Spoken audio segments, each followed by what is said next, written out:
Le bassin d'emploi du Dunkerquois, et plus particulièrement du Gravelinois, serait-il devenu un nouvel Eldorado? Mardi soir, à la salle Vauban de l'Arsenal de Gravelines, tout concordait pour l'affirmer. On a eu beaucoup de retours à l'emploi ces dernières années. Même pendant la période de pandémie, elle n'a pas du tout impacté durablement la tendance de retour à l'emploi d'un grand nombre de demandeurs d'emploi. Donc ça, c'est très bien. On n'a aussi jamais mis autant de personnes en formation sur des métiers porteurs, donc ça c'est très bien aussi. Donc la tendance sur l'emploi, sur le bassin est très très bonne et à Gravelines en particulier est excellente. Entreprendre ensemble et ses partenaires sur l'emploi et la formation organisaient un forum en liaison avec la présentation des opportunités d'emploi rattachées aux implantations de nouvelles entreprises et plus généralement des grands projets industriels et commerciaux du bassin. On est vraiment sur de la mobilisation et de la remobilisation, de montrer qu'aujourd'hui sur Dunkerquois, il y a beaucoup d'opportunités qui se présentent dans les mois et les années à venir et d'encourager les personnes à aller se former ou en tout cas choisir une filière qui correspond aux besoins du territoire. Lors de cette soirée, chacun pouvait donc prendre contact avec les entreprises en recherche de personnel ou les organismes de formation, mais aussi avoir une information sur tous les projets d'implantation et d'évolution technologique industrielle en cours ou à venir sur le territoire. Nous avons souhaité un rendez-vous vraiment un contact B2B, comme on dit maintenant, que tout à chacun, toutes celles et ceux qui sont intéressés pour venir travailler finalement dans le Gravelinois au sens large, le CIVOM des Rives de la Haye et de la Colme, 40 000 habitants, puissent voir les différentes entreprises qui sont déjà implantées pour certaines ou qui vont s'installer dans les prochains mois, dans les prochaines années.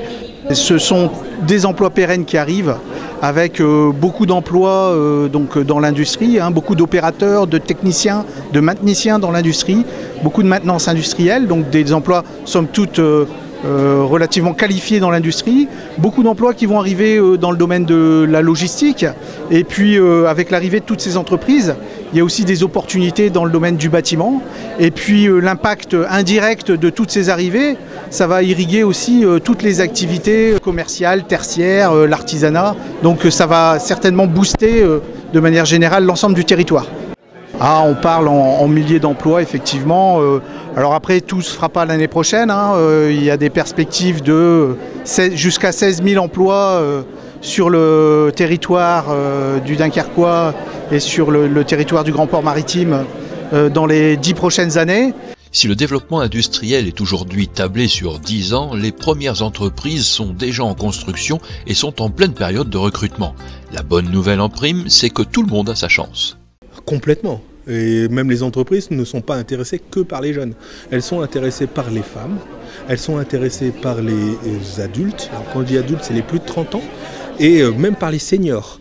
Dans le sens où SNF nous l'a expliqué, mais Clairbout fait la même chose et Vercors a la volonté aussi, c'est d'embaucher aussi des personnes de plus de 60 ans. Des personnes en situation de handicap.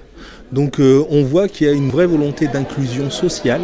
Aujourd'hui, on est dans cette démarche-là de ne pas regarder forcément la qualification, mais regarder les aptitudes et les compétences de chaque citoyen pour savoir s'ils sont intéressés et s'ils ont la capacité à travailler dans ce genre d'entreprise. Avec les projets d'implantation et de développement industriel, l'innovation est au rendez-vous, comme avec cette entreprise de surveillance et de sécurité déjà implantée à Créwick. On est là ce soir pour représenter le groupe. On a eu un groupe de sécurité qui s'appelle Emuscorc et qui a plusieurs composantes. Une composante formation et une composante opération. C'est-à-dire qu'on a un opérateur qui est dans une salle déportée à 10 km, qui opère un drone et qui a la main sur le drone pour zoomer ou voir un peu ce qui se passe. Et il est en contact avec des patrouilleurs sur le terrain pour les interventions. Cette technologie est franco-française. On a été les premiers en 2019 à opérer un drone à distance et là maintenant on est les premiers à opérer en exploitation, donc quotidiennement, H24, 7 sur 7 avec des drones. Donc on a 2 drones aujourd'hui avec des clients distincts qui opèrent sur le port de Dunkerque. 350 personnes sont venues mardi soir à la scène Vauban de l'Arsenal de Gravelines pour entrevoir les opportunités et poser candidature afin d'être partie prenante de cette nouvelle ère qui s'ouvre sur le Dunkerquois et sur le Gravelinois. Alors une soirée comme ce soir, ça permet de sensibiliser le maximum de personnes sur les métiers de demain, les opportunités d'emploi qui arrivent dès l'année prochaine, mais aussi dans 2 ans, dans 3 ans, dans 5 ans, dans 10 ans. L'idée de ces présentations, c'est de montrer qu'on cherche toutes les mêmes compétences et que ces compétences-là, elles sont à portée de la main. Entre 16 et 20 000 emplois nouveaux, c'est une ville à construire. Gageons que les urbanistes et les élus locaux sauront imaginer la métropole de demain en gardant le fragile équilibre de la cité agréable à vivre. Je suis persuadé que nous allons susciter des vocations. C'est l'objectif qui est le nôtre, de faire en sorte finalement que les personnes puissent vivre et travailler à Gravelines et dans le Gravelinois tout simplement.